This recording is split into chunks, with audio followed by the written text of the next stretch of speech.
Good morning, everybody. My name is Samantha Maribal, and Happy New Year. I'm with Melco's application team. We're doing our Design Shop Talk today to see what questions you might have, try to get them answered. If you have questions while we're live, please type them in the chat. Don't send them to me privately. I have another monitor set up over here where I can see the chat screen to see what questions are coming in. So just type them in directly. I have just a few questions that were sent in ahead of time, so I'll start with those to give you guys some time to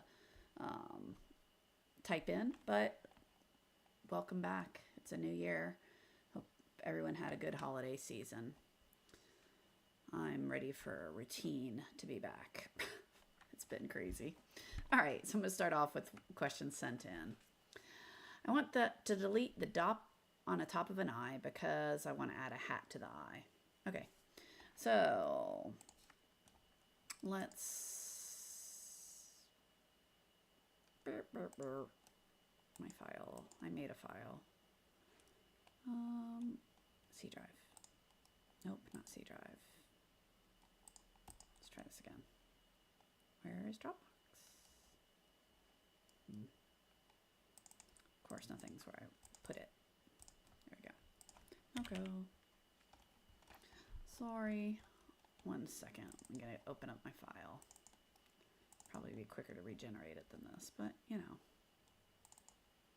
All right, let me make sure both are live. So there is Facebook and there is YouTube. Excellent. All right. So we've got some things. So the question was, how do I delete the box on the top of the eye so I can put a hat on it? I just put a Santa hat because I had it there. So you can see all I did was cover it up. So what are my options? So I can go in and do expanded point editing if I want. All right, so this I really don't suggest. So those stitches are all removed. All right, so I'll do that again. So this is wireframe, this is lettering. I came up here, turn on expanded point editing. I did the custom point selection, and I just drew a circle around all those stitches I want to delete, hit enter, and then delete key. And now you see they're gone. All right, so now I can put this here and that's good. Now that works, but if I make any changes to this, it's gonna regenerate. See that? It says, hey, I'm gonna regenerate the stitches and those changes I made are gonna be lost. So notice it's back. So that works, particularly let's say you're done and now everything's happy. I just need to delete those stitches, select, delete, done. All right. So that's quick and dirty, right? So it's done. They're gone. I got my hat. I'm good to go. But if I make changes to this, it comes back. So what other options do we have? So I can go and say operations, convert to wireframe. Now that it's in wireframe, I can go find that dot and hit delete. And now this, I can make changes to this. Oops. All I want. And I can put my hat on there, whatever. And that, if I change these, it'll affect it, but it's not going to bring those stitches back every time, right?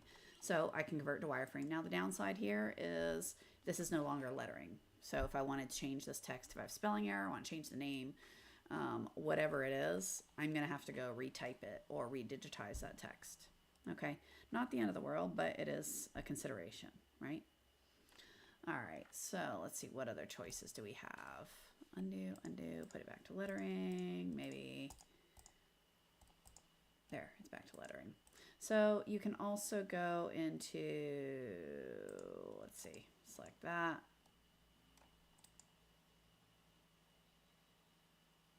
Those are the ones I like. So that's how I would do it. You can come onto this letter, right click and say wireframe editing.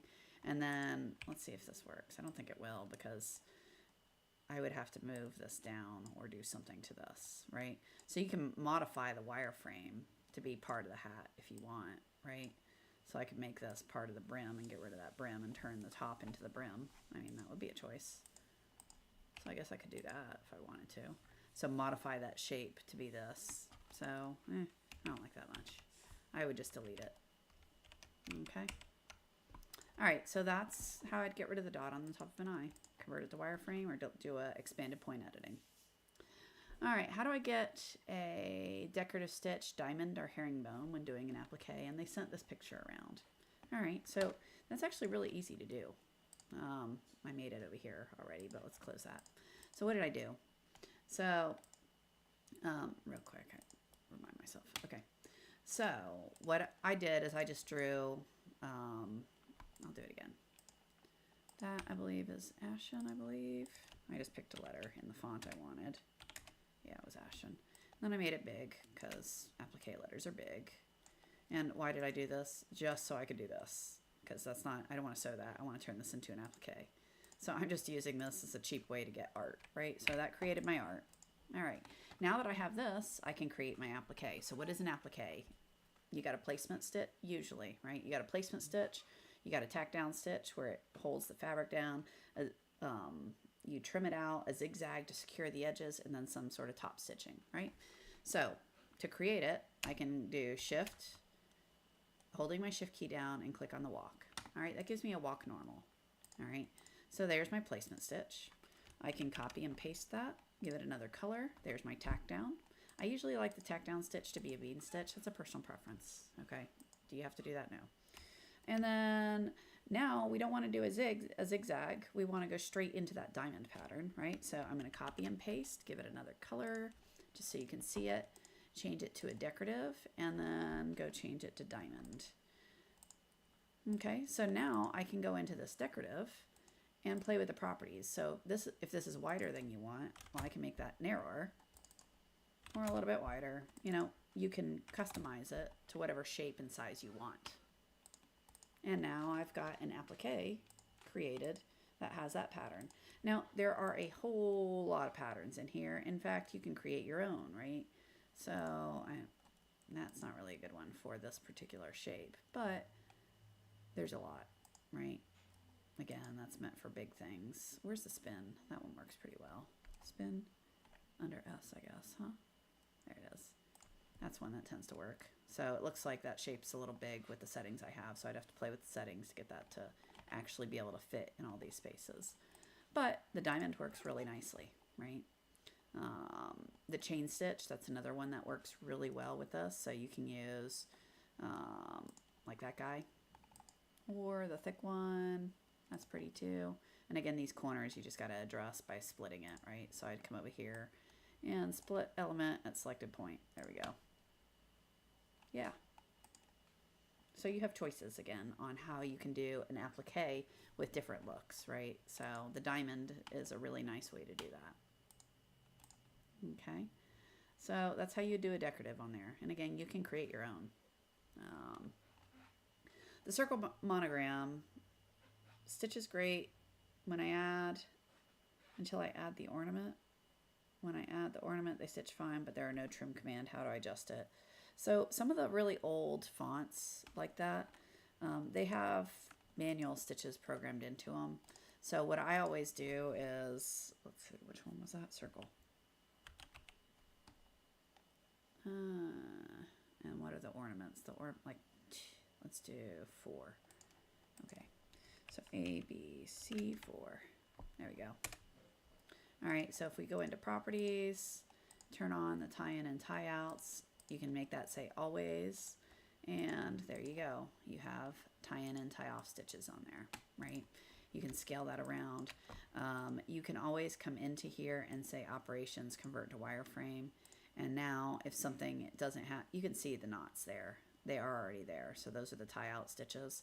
So they're all there.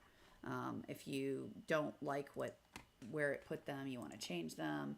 You want to delete some trim stitches, some jump stitches. If there's manual stitches, just convert to wireframe. So once it's there, now that this is a wireframe, you have access to all of it to modify to your heart's content, right? So you have choices at that point. It's not editable, right? So you'd want to do any changes. All right, let me back up. It is editable, but not by text, right? So if, let's say, ABC wasn't the monogram you wanted, I need it to be in lettering so that I can come over here and say, all right, STM. And why did I have 43? There we go. All right. Oh, that was kind of fun. I didn't know you could do that. 4-3. I like that. So it put that other one on top of it. See, it added that little circle on top of the other. Ooh, that's kind of fun. All right. Anyway, so sorry, that really distracted me. I didn't realize you could actually do that. Cool. Anyway. Yeah, so if you want to change it, you need to leave it in lettering. But let's say once you're all said and done, you can say operations convert to wireframe, and now you have access to all of these things to be able to modify them and do whatever you want to them. Okay. All right, let's see. I need to embroider this logo, this flag. I digitized it to the front of a cotton bucket hat. Do you think if I use the 4 1/4 inch mighty hoop with 2 layers of cutaway and pulling the cotton cap through the ends of the hoop to make it taut, do you think it will embroider okay over the seam? Yeah, it'll be fine over the seams. I mean, the bucket hats, I don't know, they're thick. I would just make sure it's nice and flat. That's the biggest thing. As long as it's flat, it's going to embroider just fine. If you have decent underlay, that is white. So if you are worried about the texture of the hat showing through, you could try putting a piece of tearaway on top of your item, sewing that white fill and then ripping it off and then doing the borders. That just puts a thicker layer of something on top of the fabric. It's similar to doing, what's it called? Solvay, but it's a little thicker because it's a tearaway. That's a random cheat I only ever do when I'm sewing fills that are white. On darker things. So I wouldn't say ideal, but you can do that. All right. But do I think it'll work? Yeah, I think it'll do fine. Bucket caps are interesting. So you can also use the circle hats, the circle frames. Those tend to be nice of distributing the tension evenly. And you just hoop it on the edge of a desk so that you can have the hat go around the corner of a desk, and then you can hoop it. So that's another trick for hooping anyway. All right, so those were the questions that were sent in. So what other questions might you guys have before I call it a day? Yeah.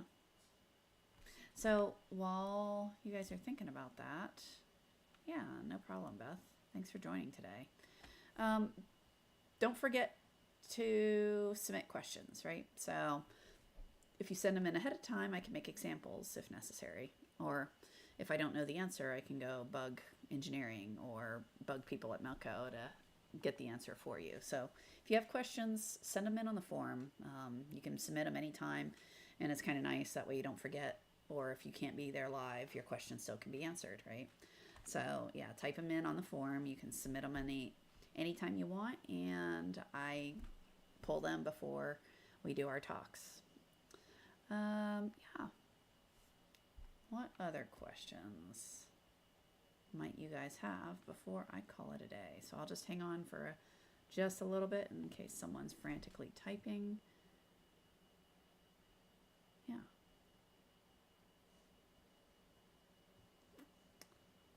Well,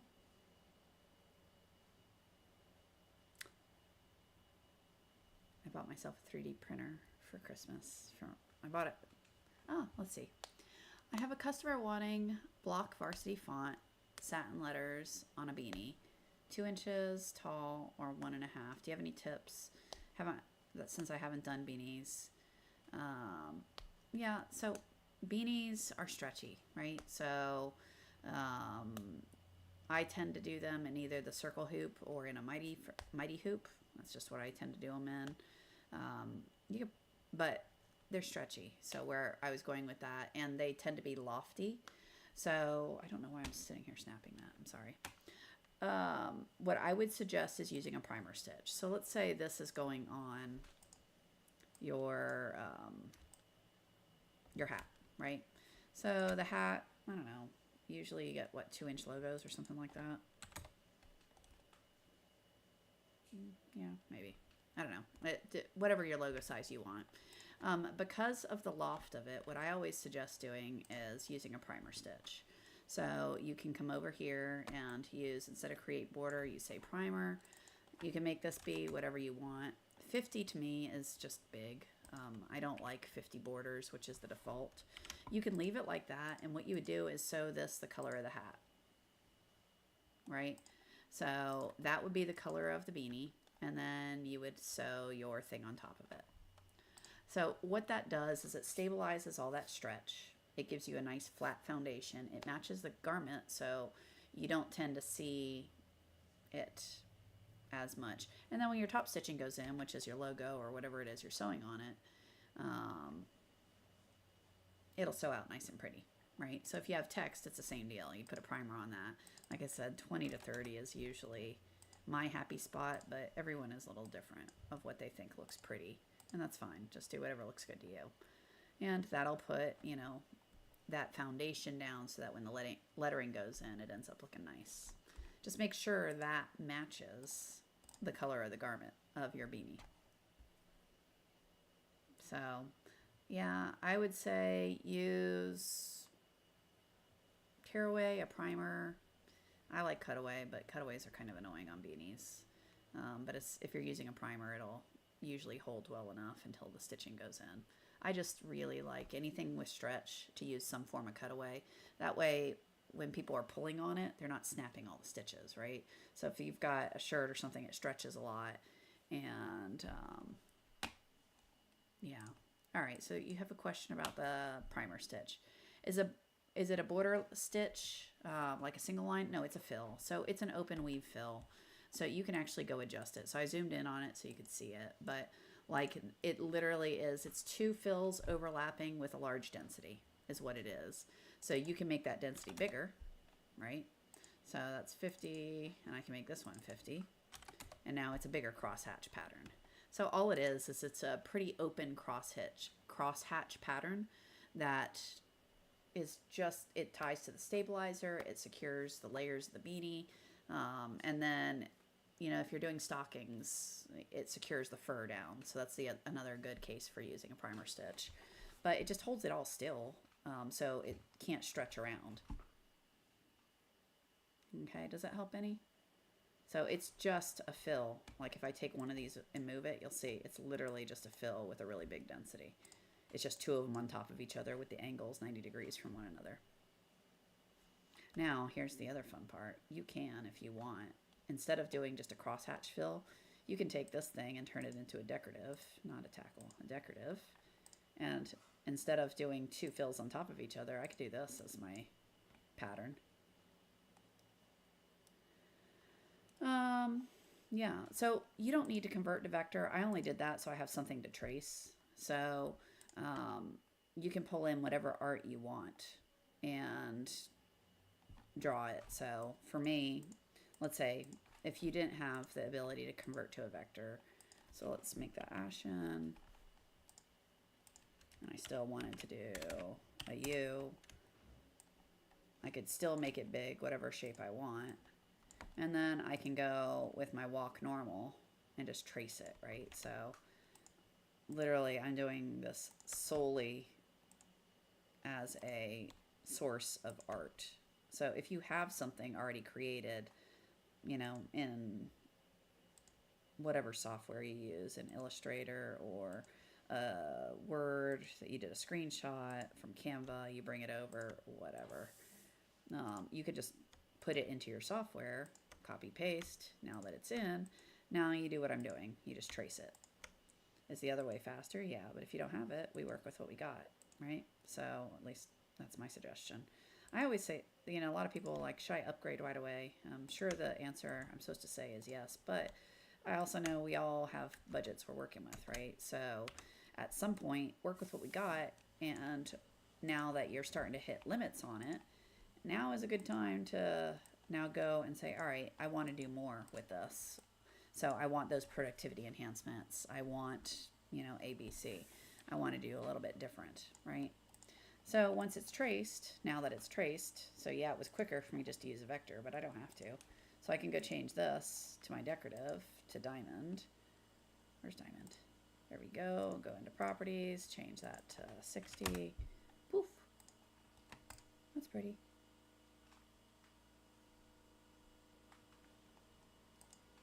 And then I can just delete that because I don't need it anymore. So, like I said, you got choices on there. What other questions might you guys have?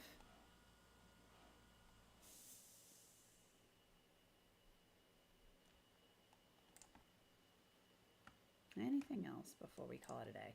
Oh, so Beth, that's just what I was showing. You can do primer stitches instead of like the straight primer. It's a fill and then just turn it into a decorative and apply these things. There's a bunch of fun ones in here. You got loops, you got that, where's the bubbles? Bubbles? Is it called bubbles?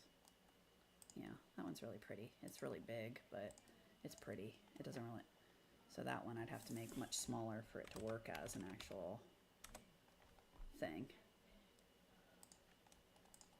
It's pretty though. Yeah, so tracing so there's a thing I need to do more practice with tracing letters with curves. So yeah, practice for tracing. Let me give you some suggestions on that. So if you go to your C drive, and just getting, this is to get the hang of left click, right? So on your C drive, there's designs, graphics, there's these files in here. This line one is really good for getting the hang of left and right click. It's built into, no, I don't want to do that. I want it in my software. Copy as path. All right. So open, paste.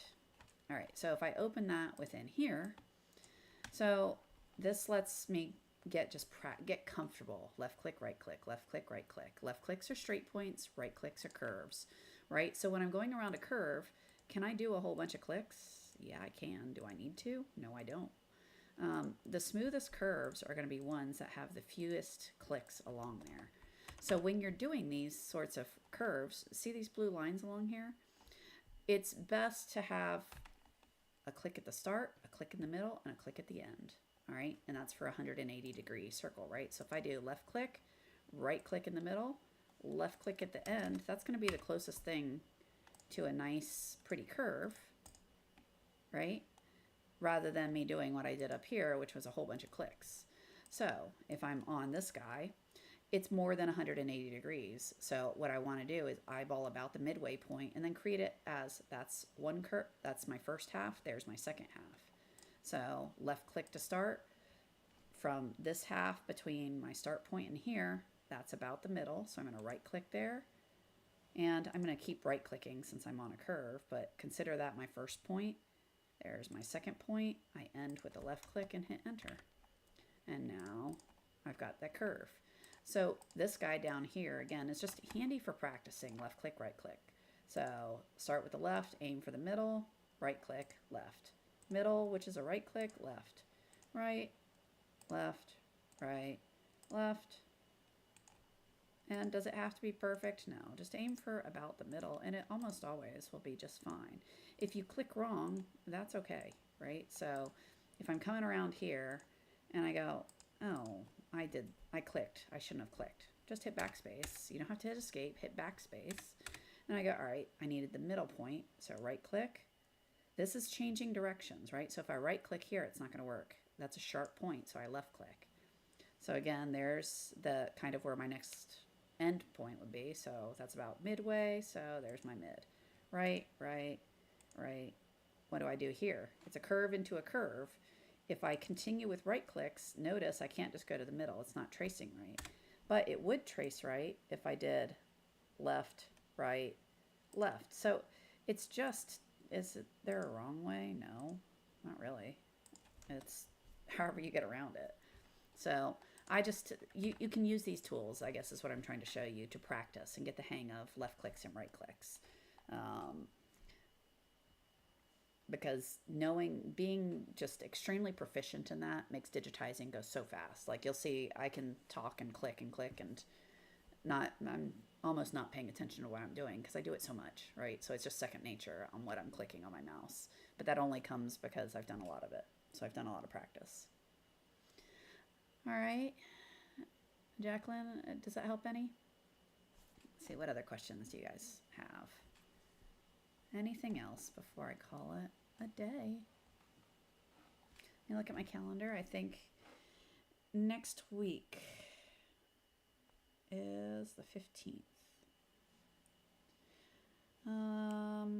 Either way, I'll do it. I might be in Tampa. If I'm in Tampa, I'll be doing it from a hotel. I'll just bring my cameras with me, so which will be fine. But I don't know if that's even going to happen. So yeah, with these practice tools, they're all here. There's graphics. There's one for learning how to use columns.